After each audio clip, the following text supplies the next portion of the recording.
Today I want to review the Quadra Explorer 2. It's the cast iron bodied wood stove from Quadra.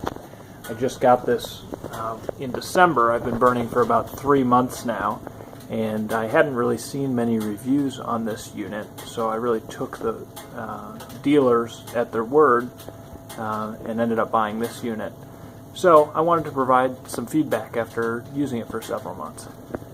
The unit itself is it's a cast iron outer body with a steel inner box. So the first time I lit it up, I did notice it takes a very long time to get warm. The outside of the box, actually, you could put your hand on it even after 20 minutes and it would still be just barely warm to the touch. Once it does warm up, however, it radiates heat really well.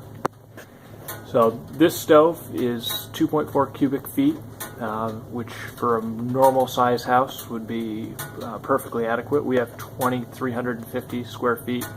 It's a 2-story house, and then we have a basement underneath that. So we're heating roughly about 3,600 square feet, 3,800 square feet, although part of the basement's not finished, so we're really heating about 3,000 square feet of finished space. On days when it is in the 20s, we can heat completely with wood without using any propane. When it gets down today, when I woke up, it was about 5 degrees, and the propane had turned on a little bit overnight. But in the past 2.5 months, rather than using roughly $1,000 of propane, which includes some other appliances that run propane, I've only used about $250. So most of our heat, almost all of it, is coming from this stove. In the morning, it is pretty cool, even though I damper it way down.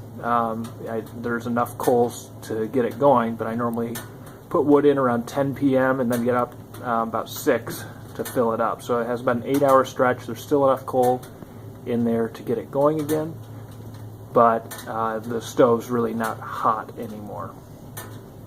During the day, when it's cold like this, I leave the damper wide open because we are trying to heat over 3,000 square feet, and the maximum, according to the brochure for this unit, says it's capable of doing up to 3,400 square feet. So we're really pushing it, and this is in the basement, so we're trying to heat 2 levels above us. What I did to help that is I put in this cold air return here, and there's a booster fan in the cold air return, so it's actually sucking air specifically from this, and I blocked off a couple of non-essential cold air returns in the other parts of the house. So this particular stove has your damper right here, which works nicely. It's very sturdy damper. I don't feel like it's ever going to break off. It also has this automatic combustion control, which you push it in and pull it out, and over about a 25-minute period of time, it supposedly adjusts the air so that there's more air going in, so you can set it and forget it, is what they say. I've used that when I load it up, but if the stove's not really hot, I don't really notice that much of a difference. It's really still better off just to leave the door a little bit cracked for the first 10 minutes or so to let it get going. One other feature that was appealing to me with this stove is this ash removal system. I think they call it the ARS. This I've found to be basically worthless. There's ashes in there right now, but in general, it's such a pain to use and such a pain to empty that I don't use it. I just use a shovel and a bucket. The reason for that is the stove has to be completely cool to use it. There's a panel inside, underneath, like where you see where all the air is going in, where it's real hot down there. There's a panel in there you have to lift off with a little tool they give you. And then there's a trap door that you pull this down and it operates that trap door. Problem I found is that you can't necessarily tell when the pan is full, and if you put too many in there, you end up getting a pile up through the trap door, and when you pull the drawer out, the drawer, basically the ashes all get pushed behind the drawer in the little cabinet that this drawer sits in. The glass stays fairly clean. When you're burning it hot, it does get a little buildup. I just cleaned it today, so it is nice and clear.